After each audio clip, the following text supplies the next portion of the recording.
Hi guys! Magluluto ako ng ulo ng salmon. Isigang ko sa miso. Pinirito ko muna para mas masarap ang lasa.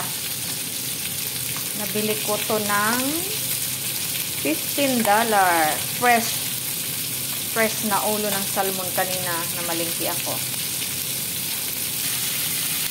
Ayan, nabaliktad ko na. This is good source of omega. Very healthy. Ito naman yung ating tubig. Sabaw. Pinapakulo pa lang. Ito naman yung Chinese mustard. Panghalo natin doon sa ulo ng salmon. Masarap to. Higop tayo ngayon ng mainit na sabaw.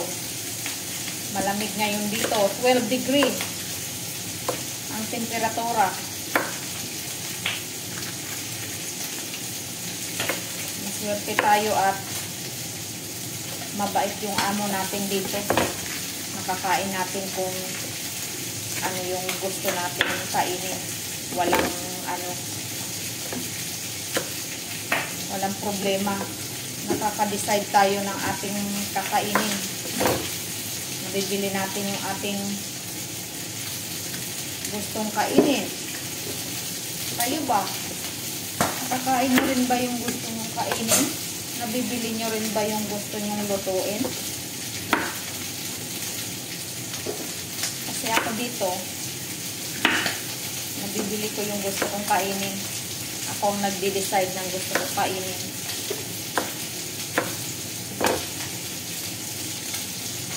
Paswertihan lang. Kaya ako may balak kayong mag-abroad. Panalangin nyo yan. Isa sa pinaka number 1 nyo yan na ipanalangin yung magkaroon kayo ng mabait na employer. I've been 12 years now in my employer. Same employer. Umpisa nung dumating ako dito sa abroad, sa Hong Kong. Isa lang yan. Another, processing ng aking new contract. 7th contract.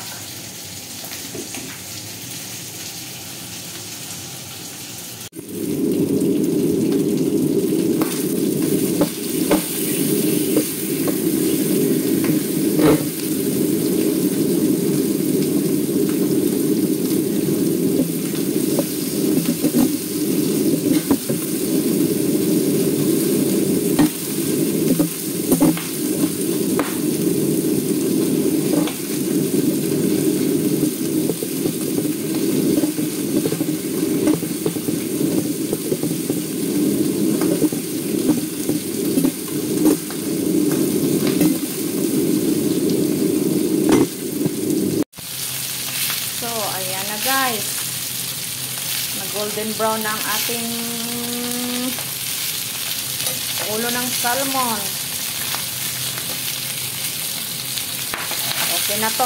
Hintayin na lang natin kumulo ang ating soup base. Habang naghihintay tayo ng kumulo ang ating soup base, prepare natin yung miso. Japanese miso.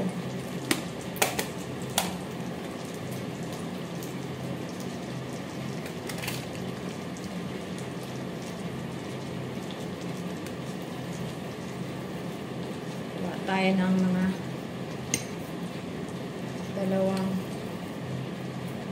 scoop. 2 kalahati.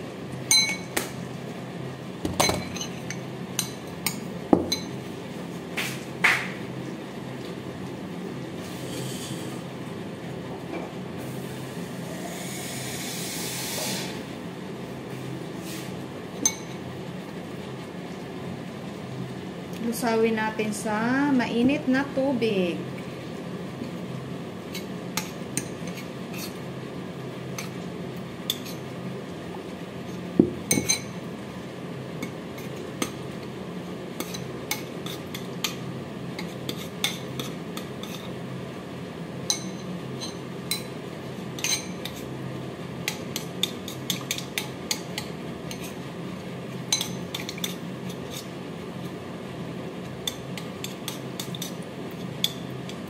Masarap ito.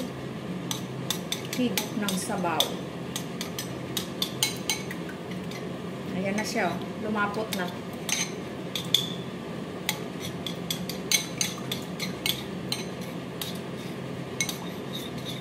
Lusaw na.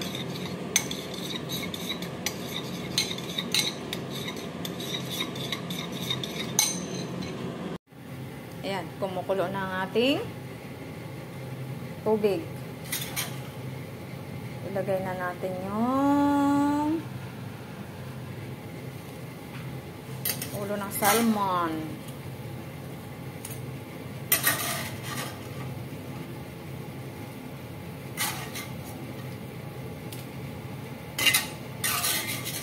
Yan ang ginagawa ko pag hindi ko niluluto ng sariwa para mas masarap.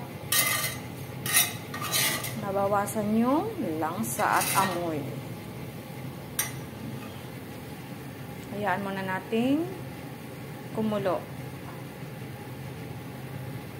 Saka natin ilagay yung miso at saka yung Chinese mustard. Ayan na. Kumukulo na.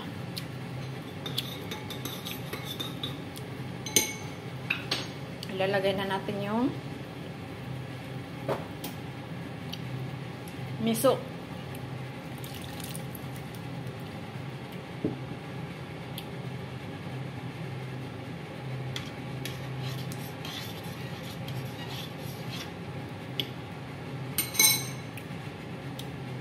Pan muna natin.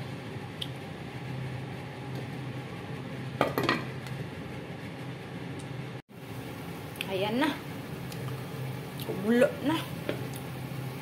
Lagay na natin ang ating mustard. Ayan.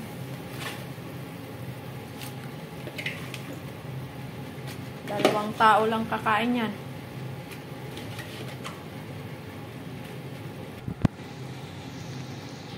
Dalawang kakain lang. Tao ang kakain. Ang pampalasa lang natin yan ay kunting asin. Hindi na natin kailangan ng mga kung ano-ano pang mga pampalasa dyan. Bihira tayong gumamit ng mga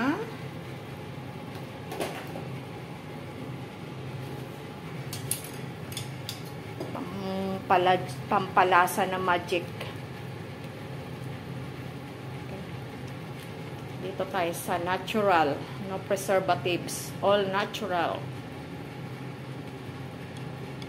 Uy, namit. Uy! Takpan natin para kumulo. Pagtapos niyang fully foiled, and then off, and then eat.